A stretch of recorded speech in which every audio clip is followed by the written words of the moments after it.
podcast para trazer mais saúde para a sua vida, trazer conhecimento para que você possa usufruir de tudo isso que hoje a ciência traz. E eu estou aqui com o Dr. Rizardo, Dr. José Augusto Rizardo, né, nefrologista, e eu gostei muito que você aceitou meu convite, porque eu quero trazer a importância do rim e todos os alertas que a gente deve ter, seja por alguns hábitos que a gente cria, seja por, enfim. Então, eu vou aqui te bombardear de assuntos polêmicos para você, através aí da sua prática, da sua vivência, poder trazer conhecimento mesmo, né? Super importante, né, Marília? Muito obrigado pelo convite. Muito bom falar de tentar esclarecer alguma coisa e poder ajudar um pouco mais na saúde. Quanto mais informação, perfeito, né?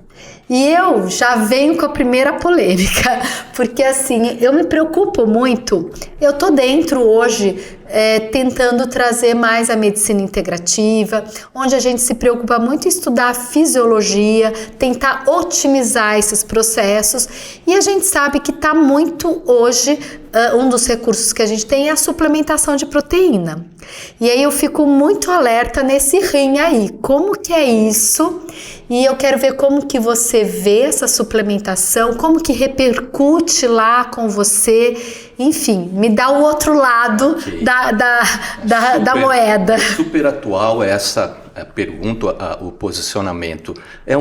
Hoje em dia a gente recebe de tudo, né? Tem suplementações de todo tipo, variados, coisas que eu nunca ouvi falar e nem conhecia, inclusive, e tem gente até com hormônios, com suplementação hormonal, abuso de testosterona, homem, mulher, mas enfim, vamos àquilo que mais é rotineiro e que mais preocupa.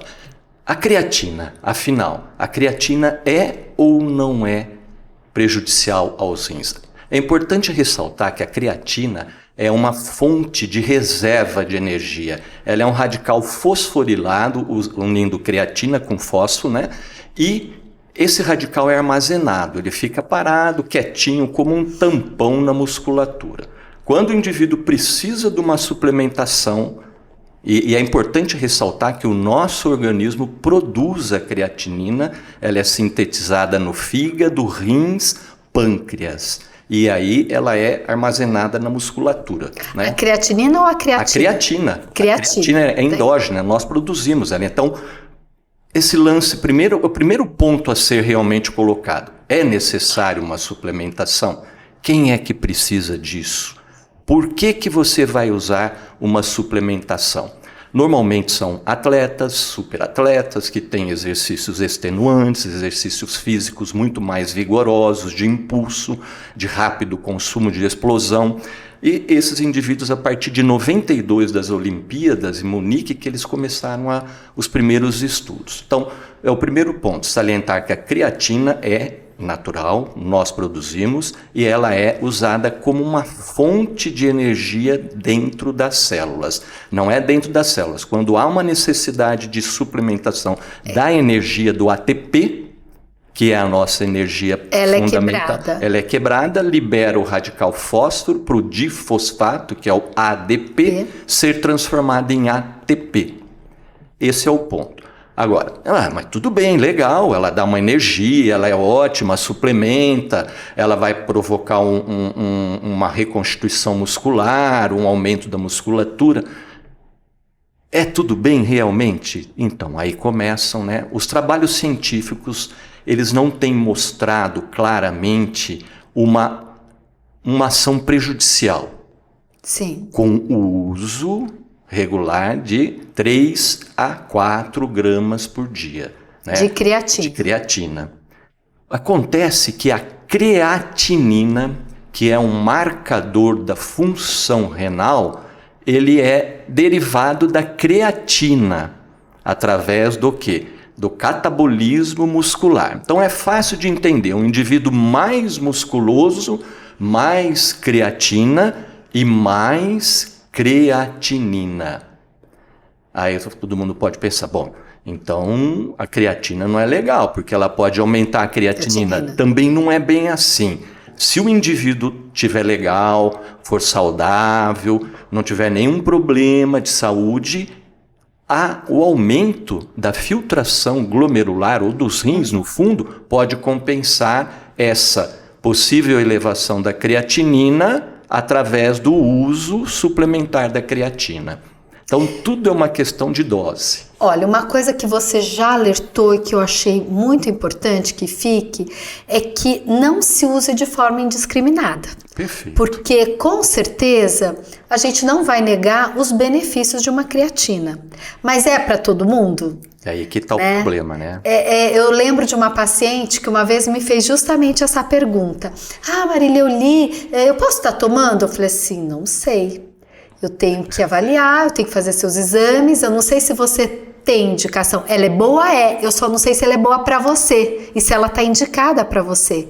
Então, eu acho que esse alerta, essa colocação, que parece assim tão simples, a gente tem que estar trazendo. E profissionais como você são os melhores profissionais para trazer, porque você vê o final da história, que é a insuficiência renal. E eu queria até que você me falasse um pouquinho, porque a gente até estava conversando, né? Como hoje essa incidência está aumentada. Me fala um pouco sobre isso. Hoje nós vivemos pela longevidade, o aumento da longevidade, nós vivemos um pico bem acelerado, aumentado de incidência de insuficiência renal crônica, né? E isso tem uma explicação bem simples, né? A longevidade traz o quê? Uma maior possibilidade de aparecimento de doenças como hipertensão, diabetes, que estão muito relacionadas também. Tem a genética, mas tem também hábitos de vida alimentares, atividade, uso abusivo de sal e uma série de coisas. Esses indivíduos, Marília, essa insuficiência renal crônica tem aparecido principalmente acima de 60 anos. São indivíduos que têm uma hipertensão leve, uma hipertensão razoavelmente bem controlada. E se tiver diabetes, então fecha o cerco, porque 70 a 75% dos casos de insuficiência renal crônica, ou seja, ida para diálise, seja ela qual tipo for, são decorrentes de diabetes e hipertensão, duas doenças ou duas patologias plenamente controláveis e tratáveis hoje em dia. Que a gente reforça, né, como estilo de vida é fundamental e como ele determina o desenvolvimento dessas doenças, né? Que hoje é o nosso maior desafio, né? São as doenças crônicas não inflamatórias. Né? E o problema disso tudo é que é uma coisa que a gente reforça bastante. Mudar hábito de vida nem sempre é muito fácil. Pelo contrário, é muito difícil. Você tirar aquilo que já está enraizado durante décadas. Vamos tirar o sal, vamos tirar a proteína da carne vermelha num caso de insuficiência renal mais avançado, que é uma das indicações. É uma das indicações, né? E aí você entende que o nosso medo como nefrologista desse abuso. A diferença entre o medicamento e a droga é a dose. Se você usa a creatina de uma maneira sadia, dentro das especificações, fazendo exames, acompanhando com o médico, com o nutricionista, tudo, você vai ter os benefícios que a ciência coloca, né? Isso, agora, se você abusa da dose, não tem recomendação, não sabe se é hipertenso. Não conhece o seu corpo, não conhece como que é a sua função renal e tudo mais. Exatamente, isso é primordial, né? E o exercício é indicado na insuficiência renal crônica também. Olha, ele se encaixa em todas as doenças, não tem praticamente nada que contraindique, a não ser as próprias condições, né, do indivíduo que não permitam, mas de tudo, o exercício está indicado em tudo. E você faz diferença entre os tipos de suplementação? Porque hoje a gente tem, principalmente como você falou, a creatina, mas a gente tem o whey, temos o BCA. Você faz diferença entre os tipos, né, de suplementação proteica? O BCA, por exemplo, o whey protein contém o BCA. Né? O BCA é o composto basicamente de 3 aminoácidos, leucina, isoleucina e valina. Então, eles estão dentro do whey protein.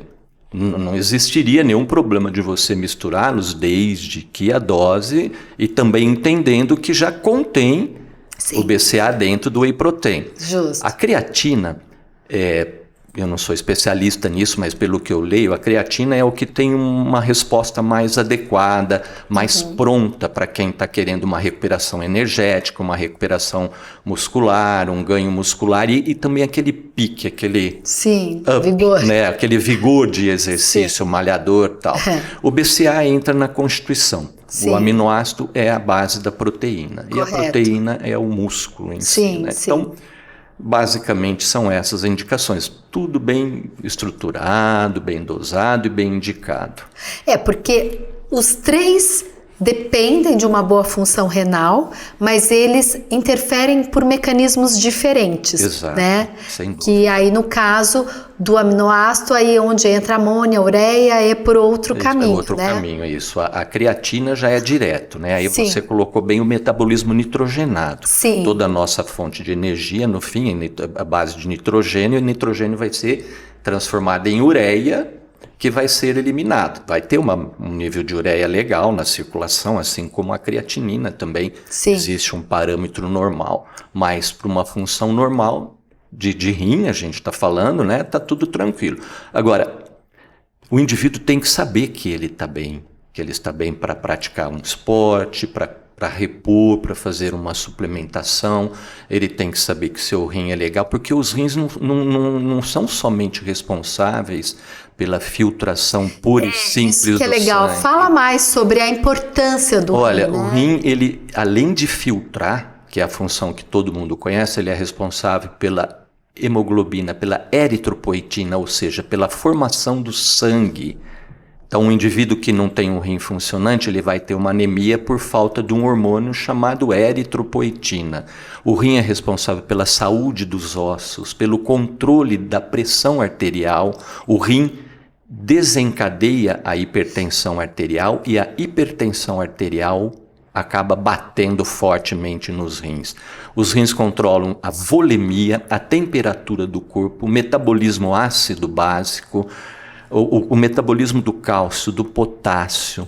Ele tem uma função quase que endocrinológica, porque ele tem também produz alguns o PTH, que tem uma relação direta com o cálcio. Esse hiperparatireoidismo secundário acaba desencadeando mais agressões para o indivíduo, e ele tem outras funções ali no controle do diabetes recentemente descobertas, né, que ele pode eliminar até 25% do açúcar, né, por exemplo. Então, eu acho também interessante esse conceito que toda essa lesão renal não vem só em relação aos hábitos, tudo. Existe também uma lesão do próprio envelhecimento. Sim. Como que é isso também que é interessante as pessoas saberem? Ótima pergunta. A partir de 40 anos, em média, para homem e para mulher, nós perdemos cerca de 1% de função dos rins. Naturalmente, só com o envelhecimento. Existe um processo de compensação, tal, mas não chega a ser uma coisa muito que suplementa realmente como se fosse um rim jovem, né? Sim. Então, um indivíduo com 90 anos, ele perdeu pelo menos 50% da sua massa de glomérulos, da massa de córtex funcionante dos rins. Então, esse indivíduo perdeu quase que 50% de função. Ele tem o que a gente chama de rim frágil, um rim com 80 anos de idade, é um rim que é uma casquinha de ovo. Qualquer pancada para esses indivíduos, eu falo pancada, uma infecção que poderia ser plenamente dominada por qualquer um indivíduo idoso, o rim já iria sofrer com a elevação de creatinina, a elevação da pressão arterial, o diabetes descontrolado e todo tipo de agressão ao organismo acaba se refletindo. E o que eu acho importante, né, esse cuidado, ou esse poupar do fígado, desculpa, esse poupar do rim, é porque não só existe essa perda natural, mas é com essa idade também que muitas pessoas passam a consumir e usar alguns medicamentos que são nefrotóxicos também. Né? Então a gente tem que ter em mente que tudo bem que a gente possa tentar otimizar algumas coisas, mas a gente tem que pensar que esse órgão precisa estar bom Olha, essa colocação sua foi fantástica, porque o idoso naturalmente é um paciente mais cheio de dores, queixoso com relação às dores, e o uso abusivo e intensivo de anti-inflamatórios. Isso é o maior alerta que a gente pode fazer. Não consuma anti-inflamatório sem uma avaliação, sem um acompanhamento, especialmente se for um anti-inflamatório de longo uso, um pouco mais estendido. Não faça uso disso. Muito cuidado, procure primeiro saber como é que estão os teus rins, porque é extremamente comum a lesão renal por uso abusivo de anti-inflamatório. Então acho que a gente pode reforçar isso. Quais são os medicamentos que você mais assim condena para o rim? Claro que a gente sabe, né? A gente como médico muitas vezes coloca na balança custo e benefício. Então a gente não vai condenar 100% os anti-inflamatórios, mas o uso abusivo, sim. Então, mas o que você colocaria dos medicamentos para dar como alerta, né, para o Primeiro, rim? né, a máxima de tudo, né? Já disse isso, a diferença entre droga e remédio é a dose. Então, a dose é muito importante. O uso de antibióticos num paciente portador de insuficiência renal e o uso de drogas, opioides, pela própria baixa eliminação, uma deficiência da eliminação, esse medicamento fica circulando. Ele não é eliminado. Então, tem que tomar cuidado com a dose de antibiótico, o tipo de antibiótico, porque a gente tem antibiótico que é nefrotóxico, né? São principalmente o da classe de aminoglicosídeos, né? E uma série de outros medicamentos que também são nefrotóxicos, frutas, né? Por exemplo, o renal crônico, um dado, talvez a maior parte saiba disso, mas a carambola, ela é praticamente proscrita na insuficiência renal pela nefrotoxicidade dela e também pela carga de potássio que ela acarreta. Não dá para imaginar, né? Não, uma frutinha tão inocente ali, né? Mas que tudo isso afetar. Tem que tomar cuidado. Hidratação correta hoje é um outro item de idoso. Isso. O idoso normalmente não se hidrata. Ele não sente sede não muitas sente vezes, sede, né? Ele esquece também. Agora você falou um ponto importante, né? Para a saúde do rins, a hidratação. Nossa, é fundamental. Fundamental. Então, como é que você coloca isso? Você faz aquele cálculo também pelo peso, o tanto de ml? Como que você tudo coloca? Muito, vai depender primeiro, divisão entre sexo. Homem e mulher tem diferenças, né? E metabólicas, catabólicas, já é diferente. A exposição desse indivíduo ao calor, às fontes de calor, se é um indivíduo que trabalha no sol, se é um indivíduo que trabalha com luz quente em cima, o tipo de trabalho que esse indivíduo faz, tudo isso normalmente vai interferindo em tudo. Normalmente, para um indivíduo que tem uma condição normal, um trabalho mais tranquilo, que não é muito exposto a fontes de calor tal, em torno de 2,5 litros. Isso é variável dependendo do peso, do tamanho do indivíduo, da massa muscular desse indivíduo, de uma série de coisas. O que eu costumo orientar, uma prática bem legal se você estiver urinando bem, com uma urina limpinha, amarelo clarinho, de 3 em 3 horas tal, você fique tranquilo, porque significa que você está hidratado, porque o rim não joga fora o que ele não precisa. Olha, você deu uma aula aqui Poxa, que eu amei, mas eu acho assim que a gente tem que trazer o essencial. E o que você chamou bastante atenção, que eu acho importante, né? Para preservar esse rim, para a gente preservar, trazer saúde para esse rim, eu coloquei aqui 3 coisas fundamentais para tirar aqui como essência e depois você me corrige. Primeiro, a hidratação, correto? Perfeito. Evitar o uso abusivo dos anti-inflamatórios.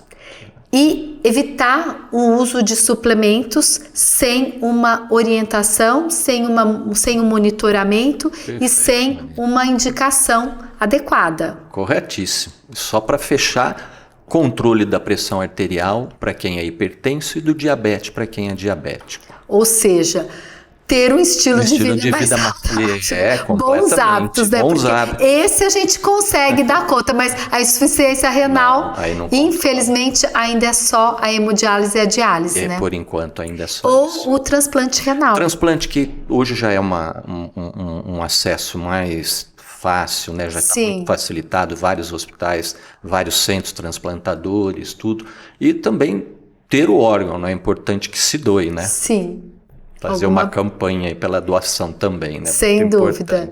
Mas a gente sabe que isso interfere muito na qualidade de vida, no bem-estar. Então, acho que foi fundamental a sua vinda aqui. Que bom, fico feliz. Reforçar esses conhecimentos e, enfim, esse cuidado que a gente deve ter. Poxa, eu gostei bastante. Foi ótimo o bate-papo. Eu também, adorei. Para que tenha sido bastante útil aí. Com certeza, e quero ver se a gente consegue trazer mais temas, tá bom? Estou à disposição aí. Muito obrigada. Eu que agradeço, Marília. Obrigado.